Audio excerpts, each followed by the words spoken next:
Well, here we are again. Another week has gone on by, and we are one more week closer to the sweet embrace of the abyss. Ah, that was a cold opener. I didn't mean for it to be that hard. Hello, everyone. Let's get some cheerful music on, shall we? Rather than the green room music you think that I've going on. Still, let's raise our tankards. Welcome. It is time for your midweek fantasy fix. I am Jack, the Lost Scholar. Thank you for coming once more into the library for a good old talk. I've had a bit of a hot few days. I have not slept well. I am running on fumes. If I become across as a little bit delirious, that's because I am. And we'll have to just take it as it comes. Who have we got? We've got a very active chat straight away today. We got Michael Dale. Hello, sir. Ashray, welcome. We got the mod wife telling people to peel their avocados. Don't know where Steve is. Taxi Platy is here. I recognize the Cyrillic name there, but I cannot remember how to pronounce it. Hello. I'm just going to call you Cyrodiil. There you are, pet name. We've got one of the brothers Bantoed in for the evening. There is Vicky. Hello, Vicky. Jeff from Denkar over on Rumble. Welcome, Jeff from Denkar. The official account of Untold Destiny is in the chat, ladies and gentlemen. And, of course, we have the guests saying hello in the chat also. I've got a fun one today. Something that... Oh, Cyrus, hello. Something that Brass and I got into. Brass is half dead. He's had a very busy week. Ah, Fifle! Another Fifle sighting. I'm glad... one thing that I look forward to at these streams is seeing Fifle. Because it lets me know she's still alive. And there is, more elf art possibly coming down the line. Nikita or Nick? No, you are now Cyrodiil. Raymond Cyrodiil, if you prefer, but you are Cyrodiil. I dub thee. Oh, I'm rambling. We're talking arms, armor, history, fantasy, and how they all intersect. Hello, Eric. Welcome.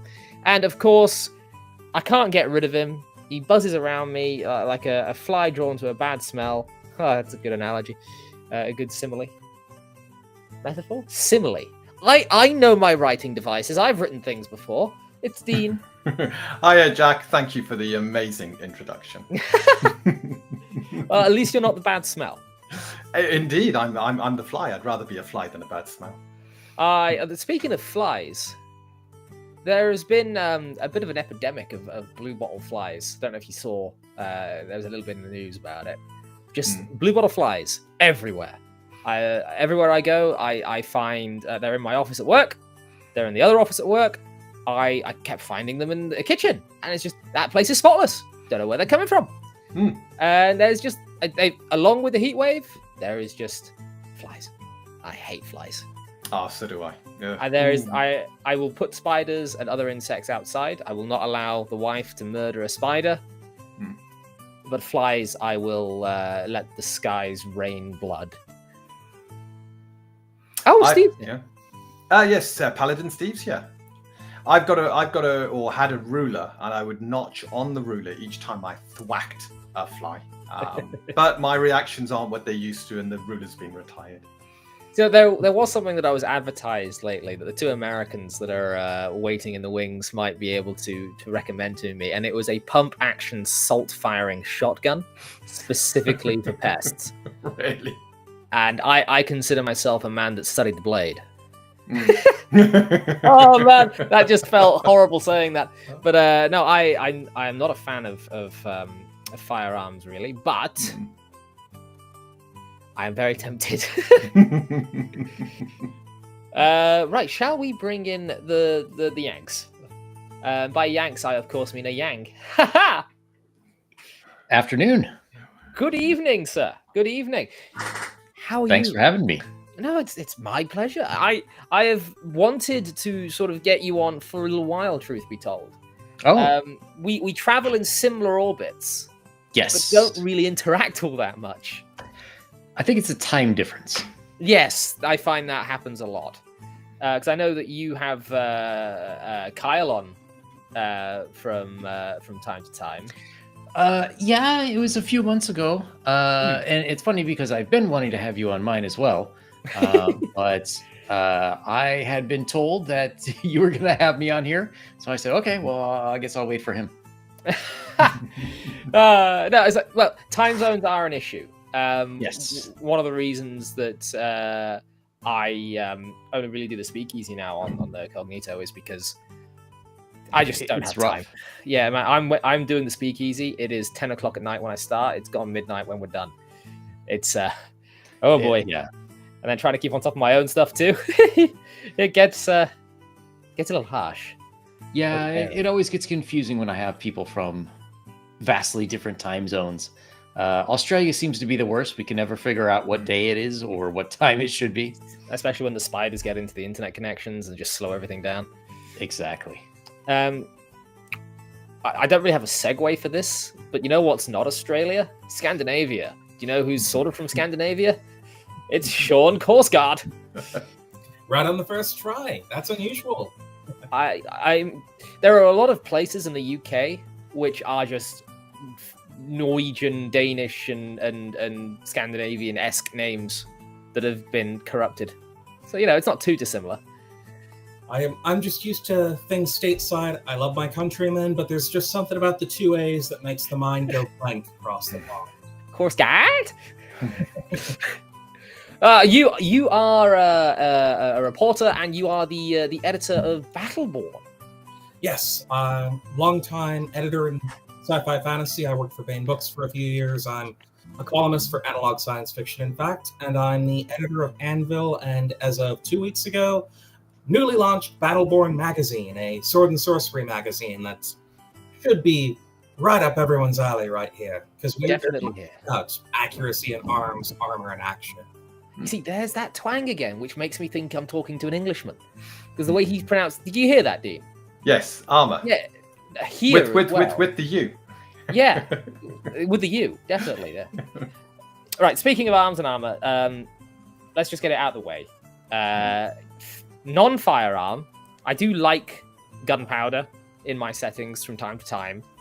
I can be open to new experiences. But we're talking medieval fantasy, historical stuff, maybe ancient inspired. I'll start with Sean, go to Yang, Dean, and we'll end on myself.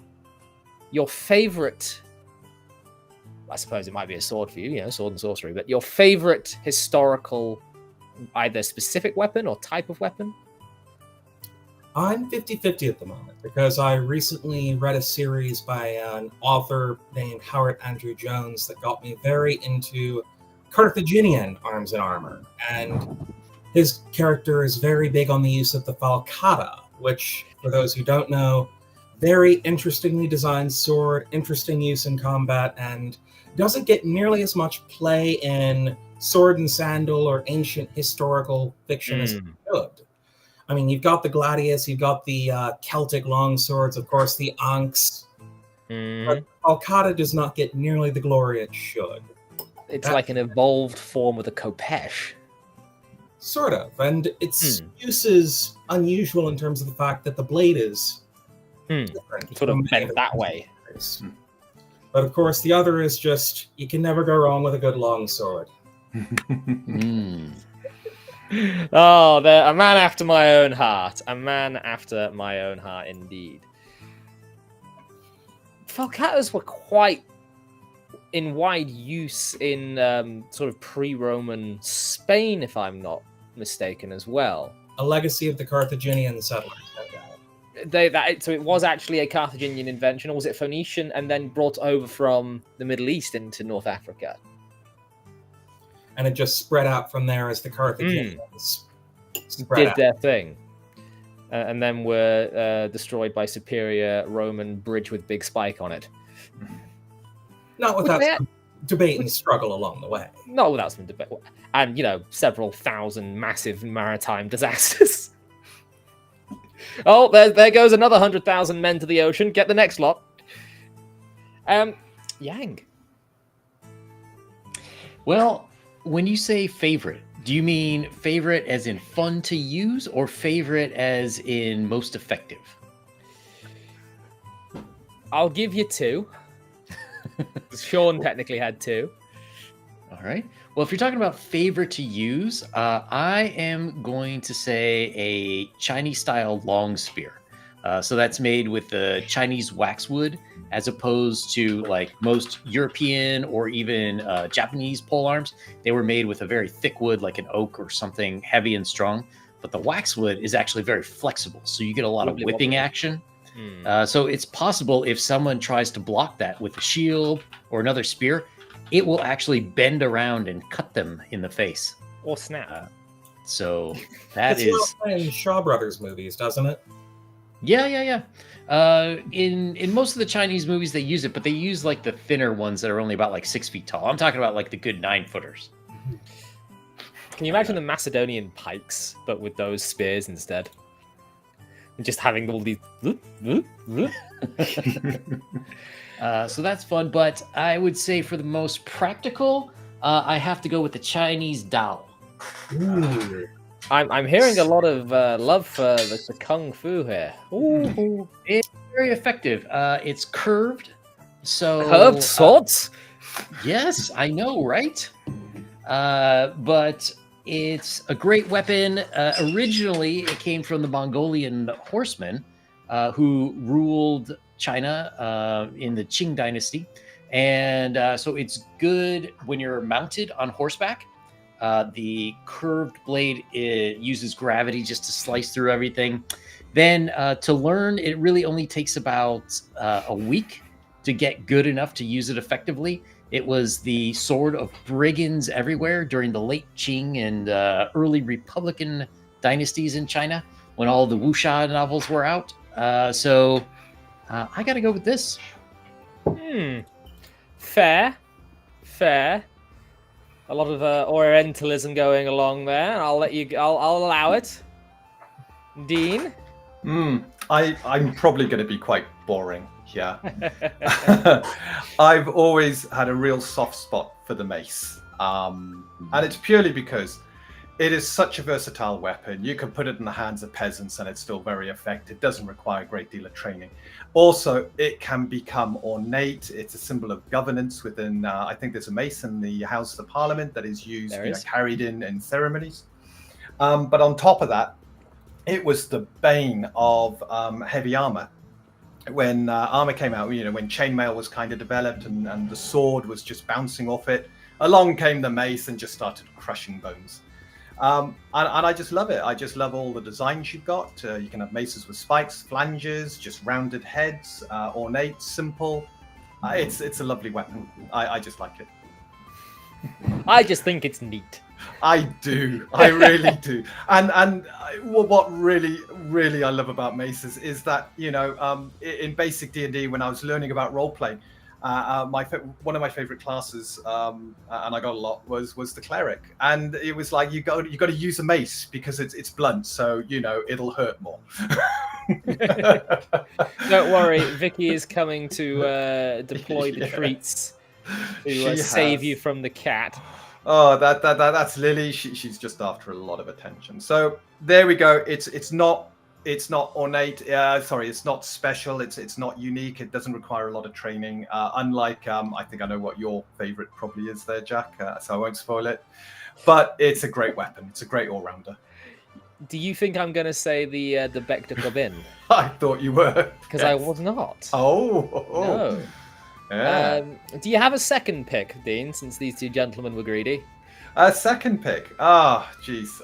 Well, since you told me about the crow's beak, I've actually become quite immediate convert. I have. And again, it's similar to the mace in that it can become a very ornate weapon and the versatility of it. But you're going from one extreme to the other. You got this simple weapon you can put in the hands of peasants and it's very effective, to this weapon that requires a great deal of skill to use, expensive to make, but in the right hands, wow, you can pierce your opponent, you can bash them over the head, you can hook shields and tear shields away from people. An amazing weapon, really good. So have any of you guys ever done any reenactment fighting? Reenactment, no, but I've done competitions. Yeah, okay, so you've done sort of like duels and one-on-one fights, bouts. Yeah. I've done LARPing. Yeah, LARPing is fun, and you can get some combat experience out of it. I can tell you that from experience myself. But it's not quite the same as real steel on steel combat. I did a little bit of reenactment a couple of years ago. Brass actually came along with me. Good friend of mine actually runs a historical society in town, and so I went along. It's based on 12th century English Civil War stuff. So we're talking when Edward Longshanks was just Prince Edward, and he was fighting Simon de Montfort and the rest of that. And it was the Second Barons Alliance, I think. I'm sketchy on the details. But there is a combination of weaponry which I have grown quite fond of because I've been in little shield walls against other little shield walls, and that is the knightly sword, otherwise sometimes called an arming sword. Not quite a long sword, but enough to have a both hands on the hilt if necessary. It's about 90 centimeters to 1.2 meters in length-ish, kind of. And on the other arm, a kite shield, a large Norman kite shield. I've grown very fond of that. In fact, the main nation in the fantasy world that I write about fights in a similar style to the 11th and 12th century Normans. Is how much I enjoy that. So a sword and a shield, just sword and board, is sort of my favorite, but it's got to sort of be a large shield. I like formation fighting. However, nothing tops the king of the weapons, and that is the long sword. Now, before I get too far into this, the wife said something in chat. There she is. She thinks bow staffs are a superior weapon. The first time I ever met my now wife, I was dragged into a Skype call, and I got into an argument with someone about long swords and bow staffs. So the first experience my wife ever had of me was me nerding out about a longsword. Now she's pregnant with my child. So one thing leads to another. Longswords, I think, are the versatility weapon. We talk about the crow's beak there, Dean, how it can do a bit of everything. A longsword can do all of that as well. You just have to know how to use it. You can half-hand it. You can use it as a hammer because there are techniques to hold it by the blade and just bash people with the crossguard and with the pommel. You can end someone rightly by throwing the pommel at them, screwing it off and just throwing it at them. That is an actual historical technique. It is in the manuals. Look it up. But no, I think longsword is the king of weapons. There's not really much you can do against someone that knows how to use it. Saying that, any of you ever gone to Warwick Castle? Dean probably has. No, it's one of the castles I didn't Bloody get an hell. opportunity to go to now. Well, we'll have to go together at some point. But Absolutely, yeah. You guys ever go to Warwick Castle? It's a bit of a tourist trap. Have not yet had the pleasure. Highly Haven't been to recommend the it. UK. I highly recommend it.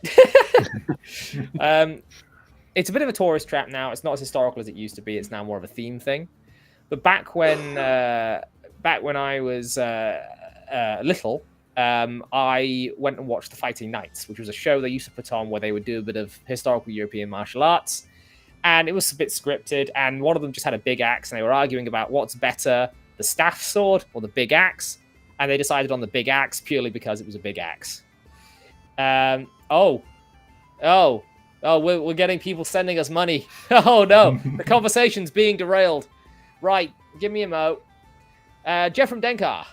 We will put a pin in that one. Because that is a question. Liverpool for $20 dues. Jack, you didn't tell me you were expecting. Here's $20. Congratulations. Thank you, sir. I announced it, was it last week? On Till? Yeah. And it's been going around for a bit, but thank you very much. Oh, hey, Stug's in chat. Hey, Stug. Thank you very much. That's very much appreciated, sir. He also put another $1 due saying, yes, Civil War drills, 17th century English pike drills and LARP. But that's not the same at all. And then for $2 dues, we got Jeff from Denkar. This is a question that the panel can answer. What's your preferred melee fighting setup if you're a fantasy adventurer? This takes us from the historical inspiration into the fantastical. Thank you very much, Jeff. 2 weapon wielding, 1 on each hand. Weapon and shield, weapon and free hand, or 2 weapon and why? You know what? This time we're going to start with me and we'll go reverse. If we're talking fantasy adventure, I really like the sword dagger or sword short sword combo. It appeals to me because I'm an Artemis and Trary fanboy. That's entirely the reason. I like Legend of Drizzt, but I always root for Artemis because I just find him cool. I can fix him. Dean, if you were a fantasy adventurer. So long as the system supports it, sword and board, with the versatility of using the shield to bash your opponents, knock them on their feet, then follow up with the sword, plunging down and taking them out. Doesn't need to be a sword, could be an axe, could be a mace, yeah. But definitely, a weapon and shield. I love that fighting style. And Yang. It depends on the system. If it supports it, I prefer just one free hand as well as your sword, because then you can get a lot of grappling in. You are free to pick things up, and it also helps to keep balance. But if it doesn't support it, then I have to go with the double dowel. You know what? That's close enough to double scimitars for me. Sean? For playstyle, like everyone else said, depends on the system, but I always like to deal as much damage as I can, so something big and usually something heavy. So Spyhander, extreme longsword, just anything you can stick in a barbarian to deal a lot of damage. But in terms of reading, again, depends on the character, depends on setting, but like Jack, I'm a sucker for that sword and dagger, sword and short sword combo. Like you, I grew up reading the Drizzt novels, Offred and the Grey Mouser, and writing a character who had his sword broken and recently forged them into an imitation of a katana and waziriki. So did you go? I just love the combination of the long and short sword / sword and dagger fighting style in terms of character. And one of those action scenes. So many possibilities. It's one of those things that looks really cool, but in an actual fight against an armored opponent, probably isn't going to do you much good. It takes a lot of practice and some good precision with that style. It does. Yes. And I think a whole heaping help of plot armor. I actually ran a 5th edition fighter not too long ago. His name was Arthur Valens, and he was my version of Artemis and Trary. He was just a ripoff, and I gave him short sword and dagger, and for a long time that was him. He was a very high dexterity fighter with a lot of sort of rogue talents. He did a lot of damage, but when he got hit. He just got twatted, and he would go down. So there's I feel that is. Have you guys ever seen the YouTube channel Dequitum or Dequium? Not yet. He recently released a video of himself in full medieval plate against two guys in Roman legionary segmenta lacrima, or I'm getting the Latin wrong. The segmented armor with the scutum shields. And he utterly destroyed them because they had some armor, but because a medieval knight is just the tank of melee fighting, there's not really much you can do to a blow. Even with a mace, Dean, there's so much padding underneath that. I fought a guy with a brigandine once. He was, which is a coat of vertical plates, and you could hit that guy as hard as you wanted, and he didn't care. He'd just carry on rolling. That's where the piercing weapons came in, and why the Vector Corbin was such a favoured. You could stun your opponent in heavy armor, but then follow up with a spike hit whilst they're reeling and try and drive the spike through the armor. That spike's not necessarily going to go through. With the way that a plate is curved, it might just glance. Like Sean just said, you need to go for the gaps in the armor. But the problem is, if you've got really well-fitted plate, those gaps are just as strong as the actual plate. Yeah, you look at the Gothic armors that were just head to toe metal with really very flexible joints, and you got to be very precise and go for those small gaps. If there are any, you Yeah, got to go if there through the are any. visor. Yeah. I would have to say you got to go through the visor. Or get them on the floor, roll them over, get them into a puddle. Get and drown the them. rondel. Yeah, that's very English longbowman. On that topic, Yang, your your screen name actually makes a lot of sense to me now. I've also just noticed that Death is present. He is standing behind you over there. Oh, He's yes. only just visible. I was talking to Brass last week about the way the Chinese fight in particular. And I'll be honest, a lot of my knowledge of Chinese sort of ancient and medieval history comes from a game called Dynasty Warriors, which is not the best source. If look, I'm going to say I'm going to champion the medieval knight. I'm going to assign to you, Yang, the most prestigious Chinese warrior you can think of. Okay. And Sean and Dean, have you got a sort of favored medieval warrior or one that you kind of like that isn't one of the two I've just said that you think you could argue the case for winning like a little bracket tournament? Against a knight. Well, that eliminates most of the Norsemen I like. So You don't think a guy in a bear shirt's going to be able to take him out? Stamford Bridge all over again, Harold. It's funnily enough, I am incredibly English, by which I mean I have a lot of Saxon in me. My last name is Norman. I've got a lot of Scandinavian in me, you know, because of the rape and pillaging. Cheers for that, by the way. And I've also got pre-Romano-British very strongly running through me. So my guys have been here for a while. Bad things just keep happening to us. I mean, you could always just ask the Irish if you need to feel good about yourself. You see, I was here at a time when the Irish were raiding and pillaging us. You realize, yeah, because that's like St. Patrick was a British, to use the term very loosely, a British slave taken by an Irish raiding party from the north of Wales, I think, somewhere along there, which is incredible to think about.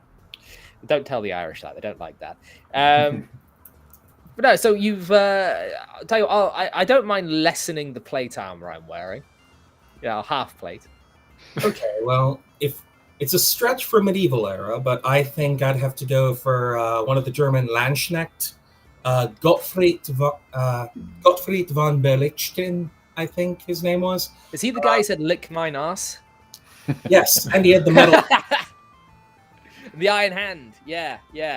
But he was one of the few people who used the Zweihander in combat and did so despite losing a hand in an earlier battle. Just gotta respect a guy who kept fighting, died of old age despite losing a limb.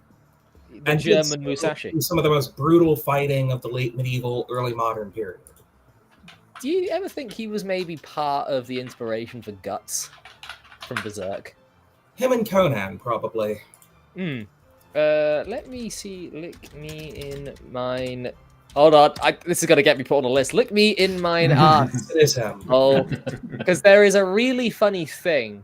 It's a Mozart thing. So I should be able to play this without any issues. Let me just unmute the tab. There's the wiki. But this will be fun. Let me pause the music that I've got going on in the background here. You're in for a treat. You are in for a treat if you've not heard this before, chat. And this literally translates to "lick me in the ass." Lick me in ass.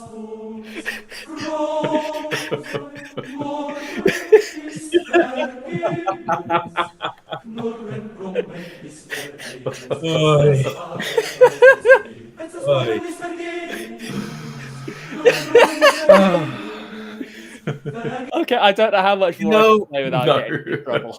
If you hadn't said it before, I would have guessed that was Mozart, just because that is absolutely his.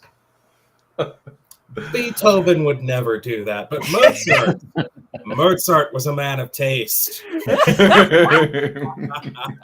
I just wonder if anyone's ever tried to slip that to the church organist. Mate, I'm pretty sure. I think I've seen a choir perform it. I think. It's just, and for anyone that doesn't know, this is where the phrase "kiss my ass" comes from. Was this knight because he was a noble. I think he was like the second son or something, from what I remember. But yeah, absolute mad lad. I'm glad you brought him up. I completely forgot he existed until you reminded me he was there. So yeah, all right. Dean, pick a warrior. Oh, geez, that's hard. That is really hard. You've all Don't get too got excited. incredible selections there, either half plate stuff like that. If there was distance for the engagement, several hundred feet or yards, I might be inclined with sort of like a crossbow wielding a commoner.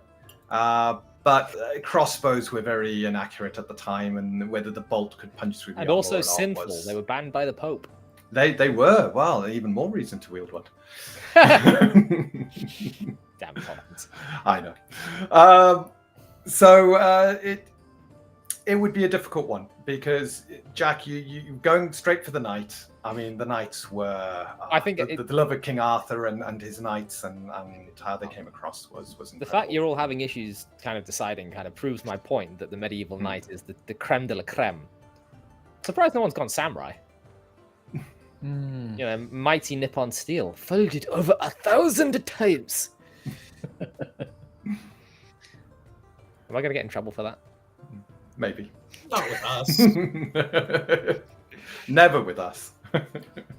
So, Yang, you're the only one that feels confident, I believe. I mean, Sean kind of went for a knight as well. So I don't know if you believe supernatural abilities are real, I would consider pitting either a Shaolin or a Wudan monk against a knight. However, in the real world, if you've got a fully armored medieval knight, I don't think any of the other groups are going to beat him unless you consider that the Chinese invented gunpowder and then maybe they could blow him up. If you're talking about a guy who has maybe half plate or something, maybe, because Chinese did invent the crossbow, in which case they had heavy crossbow, so maybe somebody mounted could get enough shots off on a half armored knight, but otherwise the medieval European knight's going to win.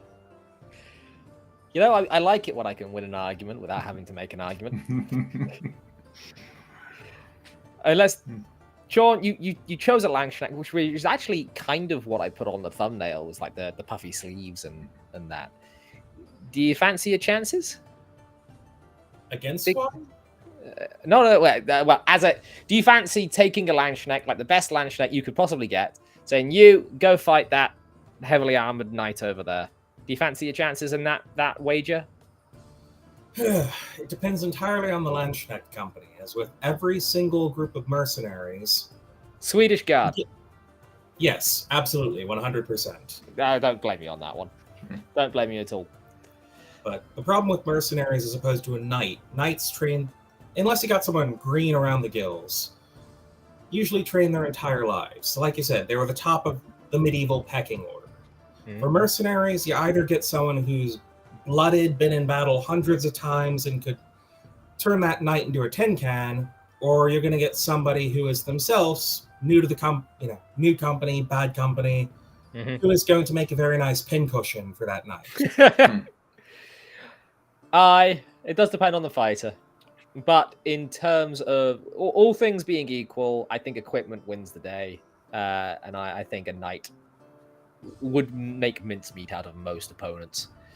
We do have another question, another Rumble rant from Jeff from Denkar for $2 dues. Thank you very much, sir. Thoughts about how fantasy races, such as dwarves, elves, giants, etc., weapons preferences are represented in fantasy, and which racial weapon choices make the most and least sense for them to use. I think axes for dwarves make incredible sense, because they can hook your feet out from under you and then deliver the axe blade directly into your chest or face.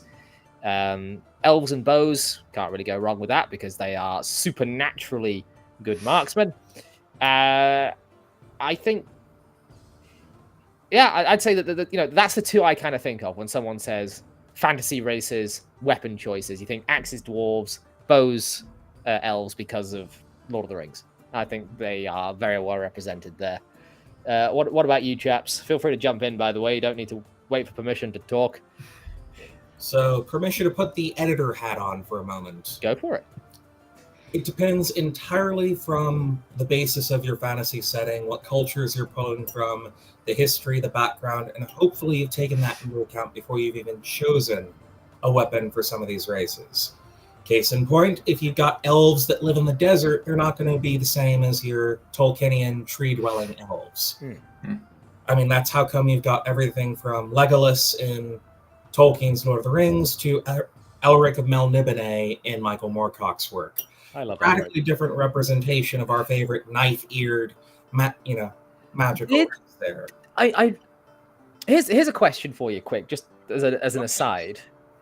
Elric had very Fey ancestry, but was he him? Because they're always talking in terms of him being human, but not quite.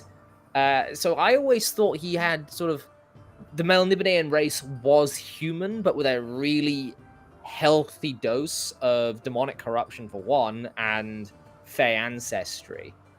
The Melnibonéans are kind of fascinating in that regard, because people seem to go back and forth whether or not they're highly corrupted elves or highly corrupted humans. But given the nature for long life, penchant for magic, reputation of an ancient people, they fit a lot of the tropes of an elf more than they do people. Of course, you could always make the case that the Melnibonéans are kind of their own thing, like the Drow eventually were.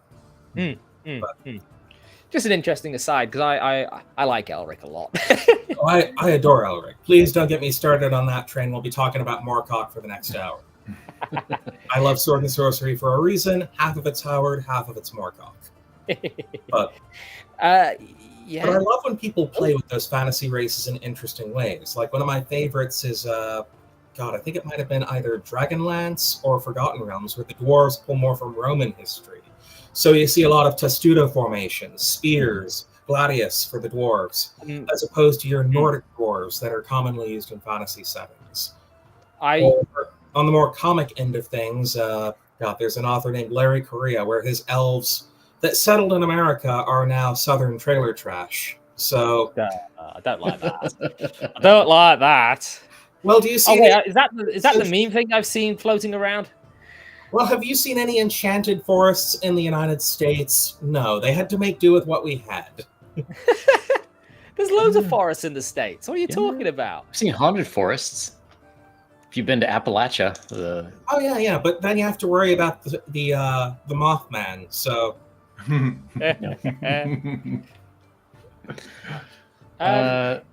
Yeah, I kind of agree. For me, it's about like body type, like what makes sense. So for me, if it's an elf, it's got to be like hand axe, hatchet, short bow, a spear, long sword, so.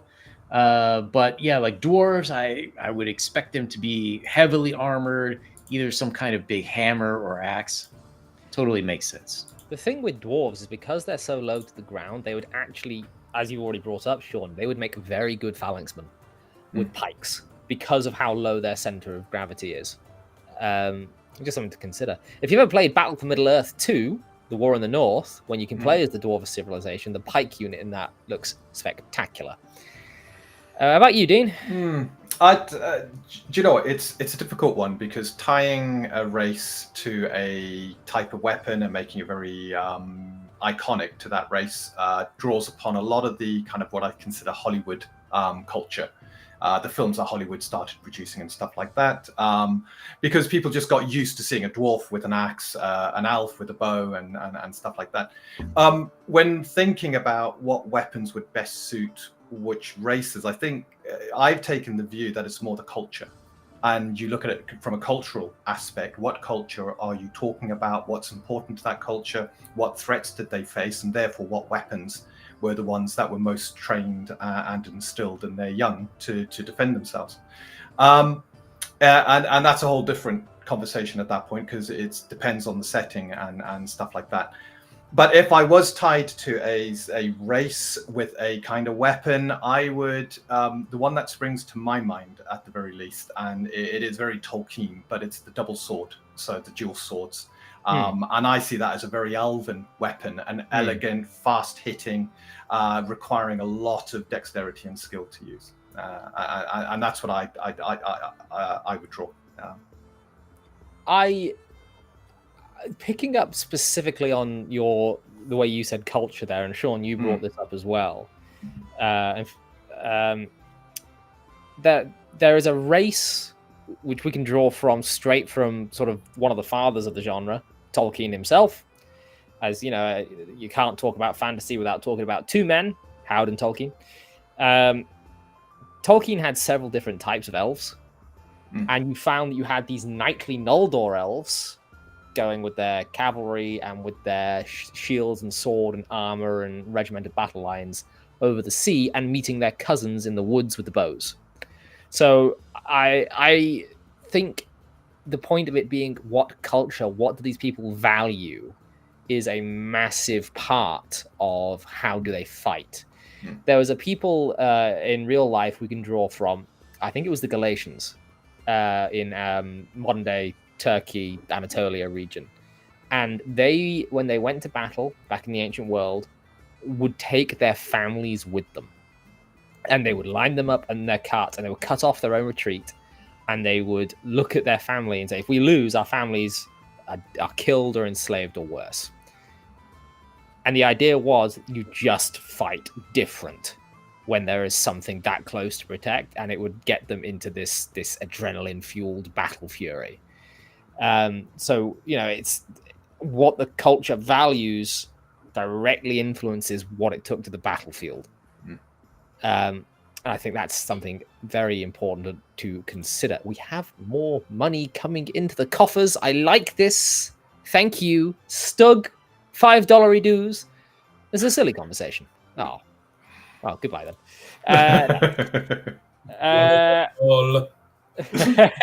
Ololo. I played enough AoE 2 to know all you need to beat a knight is a spearman, pikeman, halberdier. I don't like AoE 2. I said it. I don't like it because I'm bad at it. I'm really bad at it. I am so terrible at that game. I do like Medieval 2 Total War though. Why they haven't remade that game, I don't know. Because Sega hates our money. Yes. Yep. You're not wrong. Oh, what else is there to talk about on this topic? Probably quite a bit. Probably quite a bit indeed. I mean, we've got some questions about what for monstrous races. Well, you see, they get a lot more. The issue with a monstrous race and a monstrous weapon, and specifically in the context of the tabletop, let's say, is the monster, what it's carrying isn't its draw. Now, you could have a Morgoth-style monster where Grond, the hammer of the underworld, renting the earth, is a big thing. And then you've got the delicate strikes of Fingolfin versus him, and that's kind of a juxtaposition. But when you think Minotaur, there's several different things you could put in that Minotaur's hands. You're not really worried about it. You're worried about the horns. If anything at all. I mean, you touched on the big question there. It's depending on what form this monstrous foe takes, do they even need a weapon? They could be the size of a building and have fists bigger than two men standing next to each other. At that point, a weapon's sort of superfluous. They're basically a walking tank. Yeah. Cheers, Doug. You could also then talk about mounts in the same way. Warhammer has things like Demigryph Knights and Hippogriff Knights and Pegasi Knights, so the mount becomes the main part of the unit. So it's like Eric in chat says the perfect example: a giant swinging a whole tree trunk. You can't, you can't really get any better example than that. I went for Minotaur. Giant just picks up a tree and squashes you. Oh, another super chat. Paladin Steve. By the way, guys, just do feel free to interrupt me. You don't need to sit and watch. Super chat for $5 dues. Why does fantasy differ so much from reality on this topic? Gamification. I don't think it differs as much as we think. I think it does, because if you have a knight in full armor in medieval society, that was you would struggle to bring it down, and yet in D&D you get full plate armor, your AC goes up by a couple of points, if that. You're still very defeatable, and it's purely balance and gamification. If you replicated reality within a game like D&D or Untold Destiny, you would name drop. You would end up having fighters who got the ultimate armor being undefeatable unless they were coming up against a supernatural threat. So let's go with that, actually, because guys, Dean here is the creator of Untold Destiny, a TTRPG system that I have been greatly enjoying, and has actually kind of changed my opinions on sci-fi and fantasy slightly, because I was staunchly against, and now I'm only ever so slightly against. The armor system you've got, Dean, doesn't work on beating someone's individual AC, but instead works on a bracing system that reduces damage. Yeah. And the quality of the armor makes that bracing easier to do. Depending on the type of attack coming in. So, for example, if you're in plate armor, you would get a boon or a bonus versus slashing and bludgeoning. But piercing, you would just roll a standard brace test. So armors had their strengths and weaknesses. You guys, I mean, in my 5th edition campaign at the moment, I have the plate armor being worn by the paladin, providing resistance to slashing, bludgeoning, and piercing non-magical attacks. Because I always find plate armor in these to be incredibly underwhelming. What about you, Yang? In terms of armor, in terms of fantasy weapon items in general. I'm sorry, I was reading a chat. Say that again. Well, if you're talking about in play mechanics, I mean, for me, the big thing is always how crunchy do you want your game to be? If you want it to be crunchier, then yeah, there should definitely be a lot of bigger differences between armor types and, damage reduction and damage via different weapons. And, you can go the 3-5 route where everything is like calculus, or you can go with something that's faster and easier for new people to pick up. So for me, it depends on what kind of a game do you want to play. A good one. I think that depends on the DM and the people at the table.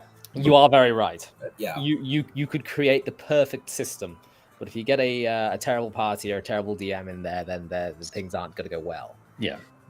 Which is why no one ever likes my games. A bit of self-deprecating humor. By the way, Lou, congratulations. You've discovered what the marketing world is slowly rediscovering. Sex sells. I've had to give up so much of my dignity over the last month to get numbers up. It's just elf tits every day, just one, and my numbers are through the roof. You say it like it's a bad thing. You say that, Sean. You're making a sword and sorcery magazine. Yes, sir. We're going to go off on a bit of a tangent because we'll go for another sort of 10-15 or so, because I'm utterly knackered. I don't know if it's coming across how much I'm struggling to keep going. You're faking your way through it marvelously. But I have. Firstly, are you aware of a little thing called the Wayward Realms? I've heard of it, yes, sir. I've been simping for them for a little while now. They should probably put me on their marketing team. But I asked the developers a question on my channel when I interviewed them. and I mentioned a fine tradition, and I want to see if you will resonate with what I'm about to say. Excuse me. The fantasy genre has an incredibly heroic tradition within it, and that tradition is sexy sword and sorcery. The grin tells me all I need to know. So, fantasy has a divergent tradition, as you said. You've got your Tolkienian epic fantasy route, and the pulpy sword and sorcery tradition started by Howard, Clark Ashton Smith, C.L. Moore, in the pages of Weird Tales. And one of those things, in the very beginning of the genre, they were aware of the fact that, yes, some lurid sexiness sells a lot of magazines. There's a reason there's always a half-naked woman, and in the nature of equality, half-naked men, usually on the cover of these magazines. Heck, they would pay the authors a bonus and a better chance of a cover story if you could work in some nudity into your stories, because it's sold. And for all the flack it's gotten, it is aspirational and has aided the genre. That is the word. That is the word. In the Aspiration is the 1970s, word. 60s, and 80s, the peak of sword and sorcery, until fairly recently, I would debate, you had bodybuilders drawn to it because they wanted to look like Rosetta paintings. Black Panthers because you had a lot of dark-skinned characters in heroic roles. And 40% of the readership at any given time was female, both from the people that either wanted to be the lady clutching the leg of Conan, or because, well, let's face it, there are certain people that are drawn to muscular men wielding swords, which is why it also had a large gay demographic at the time. I like the way you're touching on the equality there, because Vicky has stepped in to the Untold Destiny campaign, and she chose bikini armor for her character. The rest of the types take their flack over time, but there is a reason why it is a popular cosplay among women to this day. I mean, at the end of the day, it doesn't have to be realistic. It's fantasy. Thank you. There is another thing to say about this. Aspiration is a very Western tradition, by which I mean, if you take a look at the way the Greeks wrote about heroes and heroines, and how there was a massive heaping dose of Eros, which, by the way, was one of their primordial gods, which happened before the Titans. Eros was there, meaning romantic love.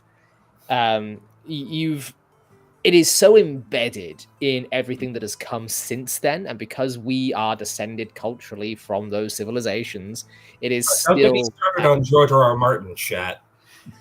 Oh boy, George R.R. Martin is someone that I feel differently about depending on the day. Thinking in terms of Tolkien being mythological, even within Tolkien, what happens at the end of the Return of the King before the Scouring of the Shire? Éomer and Gimli nearly kill each other over who's prettier, Arwen or Galadriel. Do I have to get my sword, Master Dwarf? So it's like, did Beowulf fight Grendel in the nude? I want to say he did. Either in his breeches or in the nude, depending on the translation. But and then you've without got armor and without a sword. He tore him apart with his bare hands. And then you've got the Brittonic Celts that would fight naked and covered in Boadicea. wool. Boadicea, who you've got Lady Liberty in the French tradition, with one breast out. It's like this aspiration for beauty and fierceness. Like, sex is sold for so long. It is such a part of the human psyche that people have been putting swords in the hands of next to naked or naked ladies for thousands of years. That is a topic that I like talking about. Is that? Oh no, I love that topic too. I mean, part of the appeal of sword and sorcery is that and heroic fantasy in general, is it draws upon, like you said, that thousands of years of tradition. From the time the first caveman was telling a tale to other caveman of that, saber-toothed tiger I slew over the hill. The oldest written story in the world is of a fellow named Gilgamesh, who with his buddy killed a bull and wanted to be immortal. The oldest English story in the world is Beowulf, a guy who won himself a kingdom after killing a monster, the monster's mother, and died defending it against a dragon. There's just something fundamentally human about that heroic tradition. and fantasy that draws on it, whether it be in the Tolkienian epic fantasy or the Sword and Sorcery of Howard, Moore, Leiber, Wagner, and so many more, draw upon it in different ways. And to our fellow who's tell it to George R. R. Martin, I will, all day, every day. There's a It's thing that all I was. fantasy. We want a little escapism. We want heroism. Yes, Yep. in the real world, bad guys win occasionally. But as you yourself have discovered, Mr. Martin, eventually you either have to let the good guys win and the story fulfill itself, or you don't have a book. Which is why we're never getting book 6. Oh, sorry, that deserved a maximize. I was talking a little. I did a late night stream last night on my own, and I was talking about cavemen swapping stories over the campfire like this. There is a stream that I've got planned coming up that I want to get Alyssa Hazel involved in, and you yourself as well. She's delightful, by the way. She is. Hi, Alyssa. Oh, speak of the devil, and she shall appear. She'll appear. Oh, that's a question for Yang in a moment. Yang, you can think about that for just a sec. There is to me a war at the moment of two traditions, if one could be called such. If that sort of makes me biased, I don't care. You've got the tradition of human storytelling, which fantasy is a continuation of. Fantasy being the retelling of all of the world's mythology, repackaged and repurposed for entertainment and escapism, but still containing the aspirational truths of human nature that has been going on for thousands of years. Then you've got another tradition. I use that word very loosely, that happened in the 1950s and 60s, called postmodernism and deconstructionism. And what this plans to do is find a fence in the middle of a field, not realize why that fence is there, not ask why it's there, deem it useless, and tear it down. Then get gored by the bull it was keeping in the field. I see someone has read their Chesterton. A man of culture you are. I have not read as much of him as I like. A lot of my knowledge is eclectic. I don't know where I've got it from a lot of the time.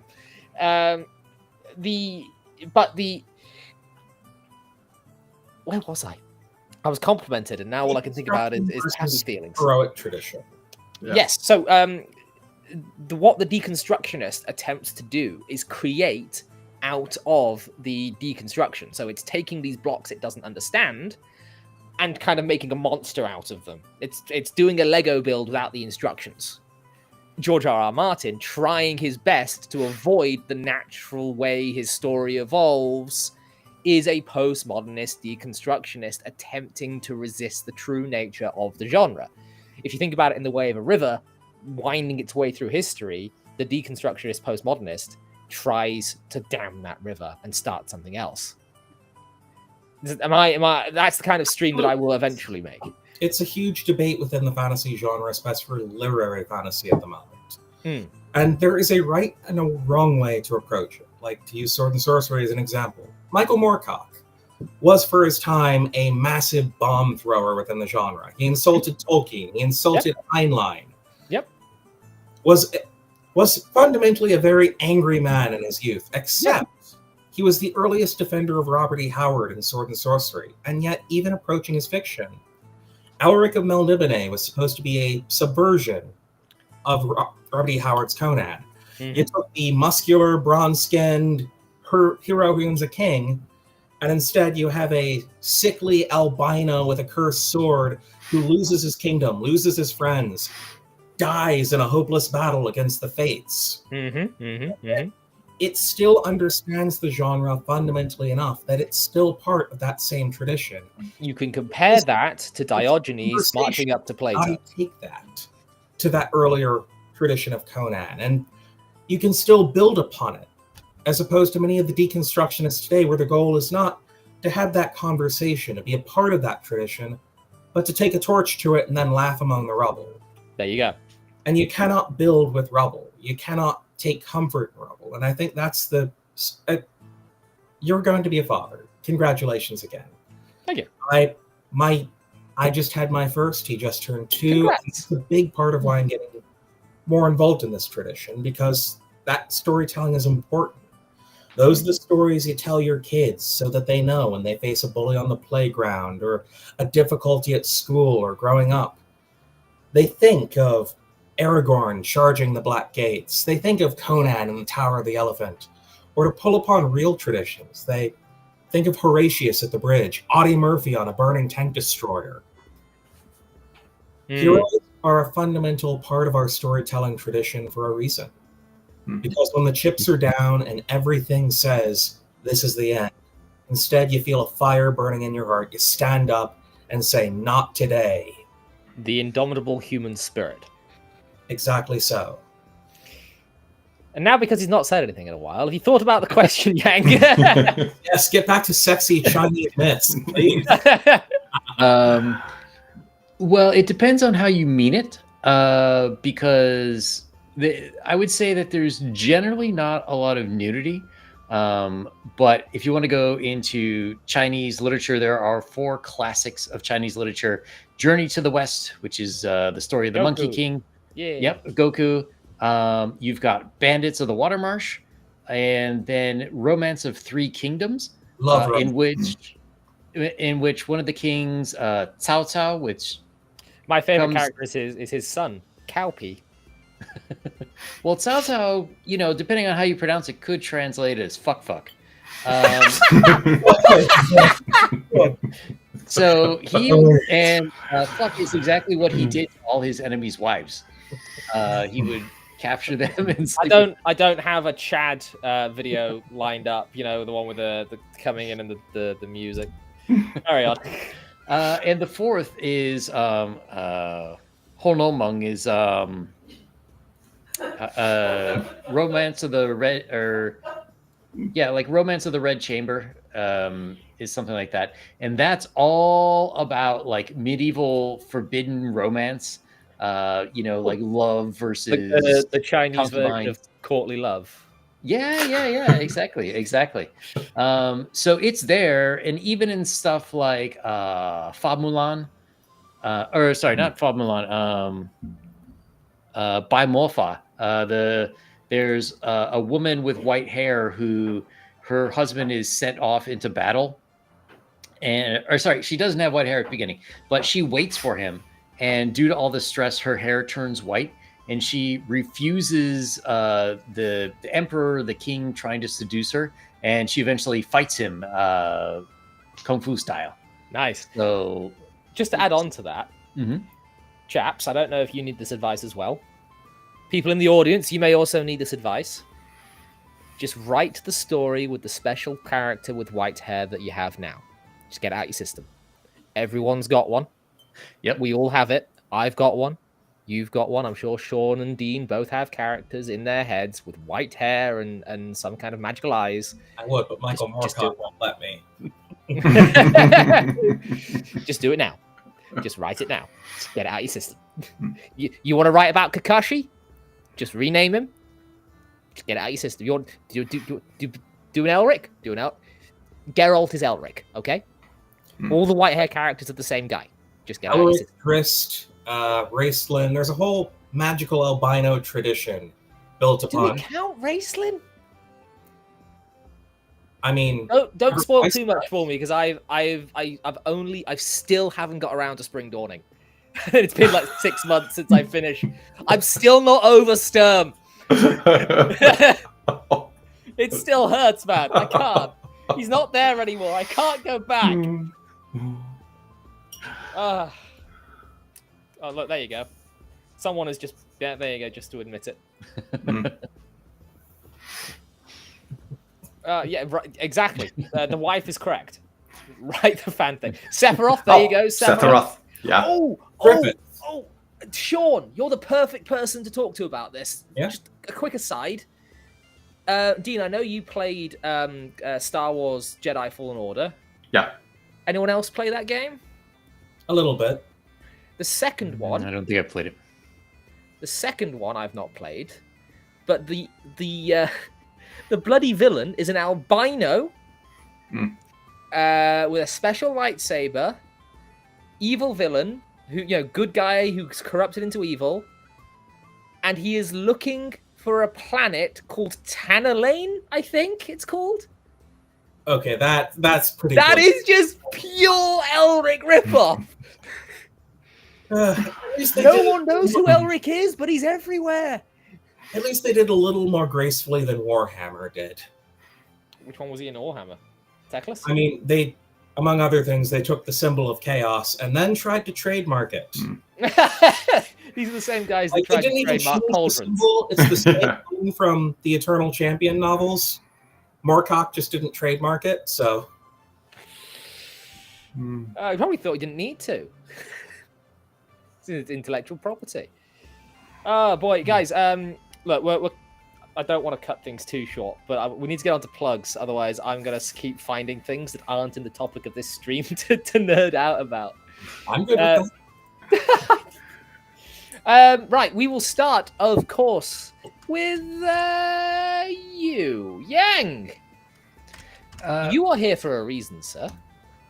I am here for a reason. Well, first I have a YouTube channel, which you can find at Yang Yan Zhao 4. It's written right down there. Have lots of guests coming on, talk about gaming, storytelling, comic books, the whole shebang. But coming in October, I have a Kickstarter coming up for Empire of the Undying Sun. You can get notifications at www.empireoftheundyingsun.com. It is a horror campaign for both 5e and 1e. Overall, it's American style horror. We've got a lot of revamping of things. The astral plane was boring, so we made it the dream realm, where you may be attacked in your nightmares, or perhaps you could become somebody else's Freddy Krueger. We have a new character class, the empath. We have all sorts of updated mechanics to turn, especially if you're in the 5e camp. If you want that 5e game to feel a lot more like original AD&D games, we got you covered. It is quite a lot of fun.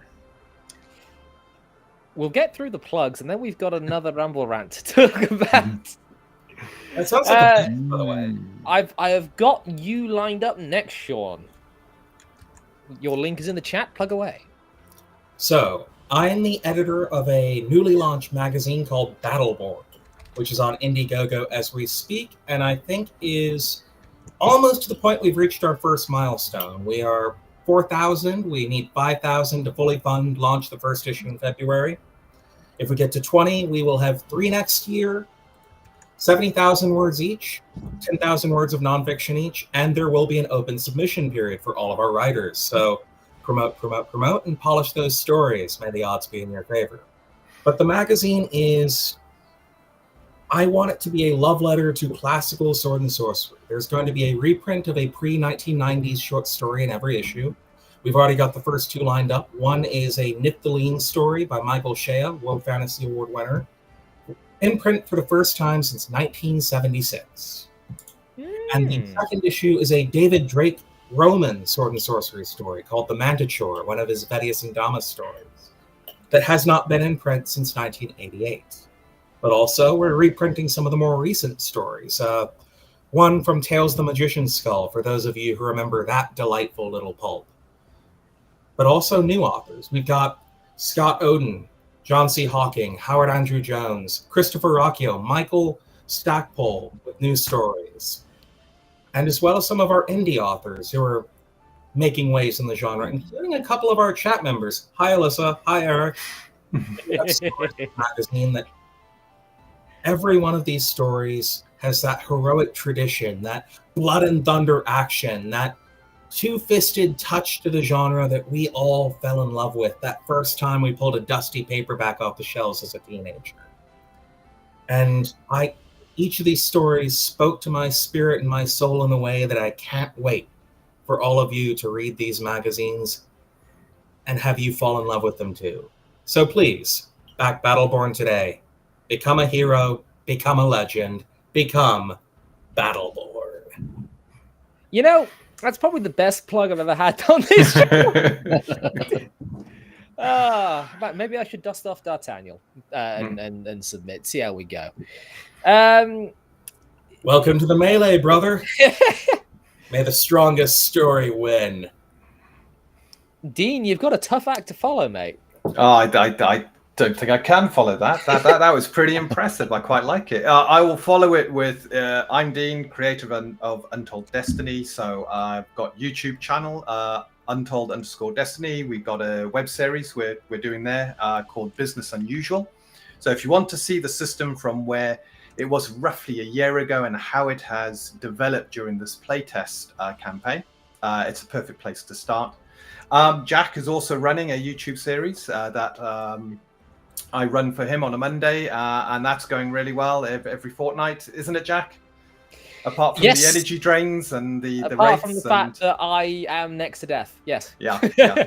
So if you're after classic fantasy, but something that's a bit grittier, a bit more grounded in sort of medieval society with mechanics that are deep but simple, so you got a little bit of crunch but not too much to make sure that you get that real feel. You want to wield a battle axe, catch someone's shield, rip it out the way, you can do that. You want to be a paladin, summon your mount, which we call a battleborn.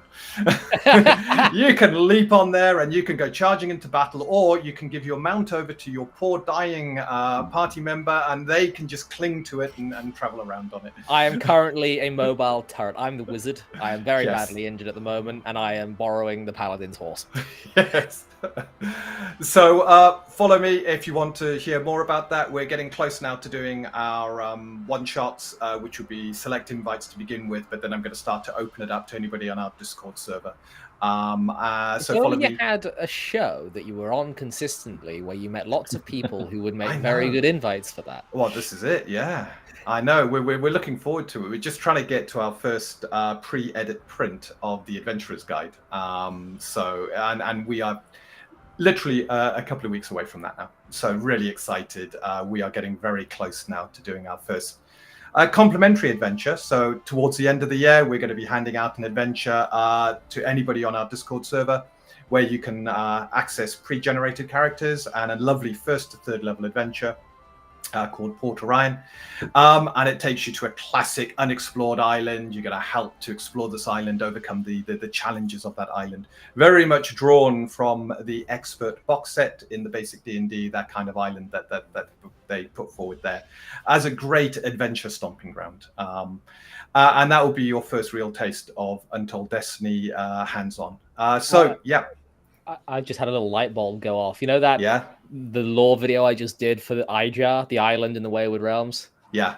I could do one for this island. You could, because it will have a bit of history and start of the adventures. Yeah, we can work on that script maybe. Also, absolutely. Lou, it is Mr. Sean, who is the editor of the Sword and Sorcery magazine. If you scroll up in the chat there, the link is in the chat. It's Indiegogo project, that one. This one here is the link you want to go to for the Sword and Sorcery magazine. And once you're done there, you can go ahead and take a look at Yang's stuff at the Empire of the Undying Sun, which he was kind enough to get to me because I just couldn't type it in quick enough. Awesome, by the way, gentlemen. So please tell me more about those sometime. We're trying to have some RPG plugins with the magazine so people can take our characters and plug and play them in all these wonderful indie RPG systems. So, well, after this show is done, I intend to drag both of you kicking and screaming into my creator-only Discord, where I have everyone that comes on the show regularly. I like to sort of keep there where they can't get away. So at least you'll be in contact. Yeah. It's all right. Marinus is here. He survived work. We can start the show. Marinus, you're lucky because we're not ending just yet. Jeff from Denkar with $2 dues has said, no, there was a question I had. Sean, your mag, physical copies, is it also going to be available for shipping to the United Kingdom? We are working on international shipping right now. We're looking for... It's been the bane of every American launch creator for the past couple of years, just because international shipping costs eats those crowdfunding dollars like candy. But part of those talking with those game companies is one of them might have a solution for us, because believe me, we want to ship to Canada. We may want We definitely want to ship to Britain. We'll even ship to France. But Oh. well, somebody has to share the good word. But we are looking for a solution. But yes, our goal will be to ship internationally. But certainly, we're available digitally. We're available, and that's the other thing. We will be available Kindle day 1, February 18th, 2026. Ooh, that is my birthday. What a present! That is a marvelous birthday because it's also the birthday of a little magazine by the name of Weird Tales. So, really? Oh, yes, you are both part of the grand tradition. We will soon be joining. Brilliant. Right. Now I do need to dust off D'Artagnan. Right. Look, Jeffrem has been waiting. He says, for 2 grand American dollary dues, what magical weapons from an RPG would you want in a fantasy world? My favorite is from Rifts, known as the Sword of Life, a magic sword that can serve as a full-blown spell-casting cleric. So, I'm going to limit you to one choice. It's an artifact-level magical weapon, specifically a weapon. I know my one straight away, because it's actually D'Artagnan's thing. And we'll start with Yang. I'm gonna be a punk, and I'm gonna say I would take, since it's the only classification is in an RPG, I would take a lightsaber. Fair choice. Easily concealable, totally negates that medieval European knight's full armor. It's hard to go wrong. No, doesn't seem to have a power source, so it'll last forever. They do run out of battery. I hate to say it, but they do need recharging every, I think, 100 years. Well, I'll got be a bit dead of by time. then, so you know. There's also my Tabaxi thief had a Sunblade in 5e, which is practically a lightsaber. Yeah. She had to be careful where she activated it because, bright light and trying to be stealthy. Sean. Since they specified RPG, that eliminates most of the books I'd want to reference. But You can't have Stormbringer. I wouldn't want Stormbringer. You're not allowed Mournblade either. My wife. I know what that sword would do to them. But I'd actually have to go with Dawnbreaker from Skyrim. Excellent choice. Just because it's, one, a beautiful sword. That's at least half the battle. No one wants to wield something that looks like a giant flaming purple dildo. But it has a bonus against the wicked and the undead, has its own light source, which is handy for dungeon delving, and is a good length longsword, so wouldn't have to learn a new fighting style and able to use it. So, the funny thing about Dawnbreaker, I played through Skyrim on Switch a number of years ago, and it glitched when I did that quest. Oh no. And I got 2. Oh yes! So I started dual-wielding Dawnbreaker through the Vampire DLC, which was great. Dean. Mine, you could call it an RPG. It's more an MMO, but it's Thunder Fury, Blessed Blade of the Windseeker, which I'd seen in action, never actually got it myself, but I was part of a big guild at the time, doing things like Molten Core, Blackwing Layer, and one of the big tanks got this blade, and the moment they did, they were decimating everything. They hit the top of the DPS meters. They were just a force to be reckoned with, and it looks an incredible blade. You can get it or a version of it within Diablo 3, and it's not as good, but it's still pretty decent. Jeez, can you guys believe this nerd? That's a good pick. Not Ashbringer though. No, because Ashbringer's just it's got too much baggage. That's fair. A lot of blood on that sword. Yeah, it would try and control you, whereas Thunder Fury you get to wield. Ashbringer would wield you. Speaking of wielding you, mine, I would not be able to wield the sword, but I would bloody well try. It's a creation of my own, and this will give you a little rundown, Sean. I've spoken about this on stream before, so if this turns up in your magazine without my say-so, I will know. D'Artagnan is a songbird, and he is dispatched to deal with a sort of Jester's Tower situation, if you get my meaning, from Elric, where you got this tower that just sort of appears in the Will of the White Wolf. And this mad mage has opened a portal into Astralum. Astralum, in my setting, is the infinite plane of potential. It's where everything from the gods came from, and melding with the seed of life created the material world. He is flung onto a star, which is made out of crystal in my setting. And because Astralum is about potential, it picks up on his desire, which is, I need a weapon. And this golden hilt, beautifully ornate, appears stuck out from the star's surface. And as he pulls it out, the blade is pure, clear crystal that refracts light in myriad colors. But it also takes him and refracts him. And it is Shimmer, the sword that shattered the world. And D'Artagnan is then in a struggle of wills between himself and the sword, because he is shown every myriad potential version of himself. But because multiverses are stupid, in my opinion, he succeeds and is able to overcome this the sword and reassert his identity over it, and take it on to an ending which may not be expected. So yes, that is what I would take. I would take Shimmer, the sword that shattered the world, because ever since I came up with the idea, I thought it was really neat. And you know what? Before anyone else gives me any money to carry on, we're on an hour and a half. Chaps, it's been lovely having you. I've really appreciated it. We'll make sure to get Yang and Sean back at some point for another more in-depth chat. I'm not quite there yet to do this literary traditions stream. I think that will have to be a special show. One that perhaps starts an hour later, maybe goes for an hour more, just so that we can get more Americans in at a better time. We will see. We will see. For now, everyone, this has been your midweek fantasy